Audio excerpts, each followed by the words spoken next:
வணக்கம். இப்போ இந்த வீடியோ ப்ரெசன்டேஷனில் நம்ம எம்சிஎக்ஸ் காப்பர் மார்க்கெட்டில் இன்றைக்கி எப்படி ட்ரேட் பண்ணலாம் அப்படின்றத பற்றி பார்க்குறதுக்கு முன்னாடி நேற்று மார்க்கெட்டில் என்ன நடந்தது நம்ம என்ன எதிர்பார்த்தோன்னு பார்க்கலாம். நம்ம ரெண்டு விஷயம் பண்ணிகிட்ருக்கோம் காப்பர் மார்க்கெட்டில். ஒன்று 428 பக்கமாக பை பண்ணிவிட்டு மார்க்கெட் வந்து ஓரளவு மேலே போகணும்னு எதிர்பார்த்தோம். 438 வரைக்கும் வந்திருக்கு. 442 பக்கமாக இல்லை 441-40 பக்கமாக போகணும்னு நினச்சோம். அது நடக்கலை. நேற்று ப்ரைஸ் ஓப்பன் ஆனதே தொடர் சரிவாக கொடுத்து 32 வரைக்கும் வந்து 33 க்ளோஸ் ஆகிருக்கு. ஆனால் இன்றைக்கி மார்க்கெட்டோடைய ஓப்பனிங் ஒரு பெரிய சர்ப்ரைஸாக தான் இருக்க போகுது. எங்கே ஓப்பன் ஆகும்னு எதிர்பார்க்குறோன்னா 427 பக்கமாக ஓப்பன் ஆகும்னு எதிர்பார்க்குறோம். வெளிநாட்டில் இருக்க காமெக்ஸ் மார்க்கெட் வச்சு பார்க்குறப்ப 27-26 பக்கமாக ஓப்பன் ஆகிறதுக்கு வாய்ப்பு இருக்கிற மாதிரி தெரியுது. இது ஒரு பெரிய gap down price opening. Position வச்சுருக்கிறவங்க பை பொசிஷன் வச்சுருக்கவங்க கட் பண்ணிடலாம் பொசிஷனை.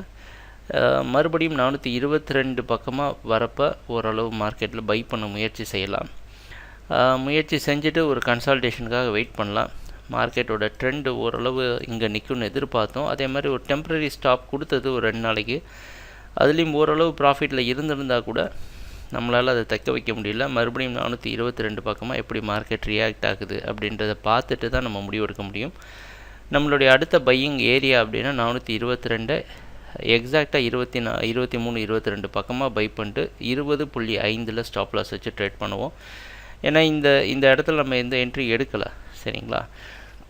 அதனால் இப்போ மார்க்கெட்டில் புதுசாக ட்ரேட் பண்ணுறதுக்கு மார்க்கெட் லோ ஓப்பனில் ட்ரேட் பண்ணணுன்னா நம்ம அதிகமாக ஸ்டாப் லாஸ் வச்சு செல்லுக்கு சாதகமாக ட்ரேட் பண்ணுறப்ப அதிகமாக ஸ்டாப் லாஸ் வைக்கணும். ஸோ கொஞ்சம் வெயிட் பண்ணி ரீட்ரேஸ்மெண்ட் எதாவது கொடுக்குதான்னு பார்த்துட்டு முடிவு எடுத்துக்கலாம்.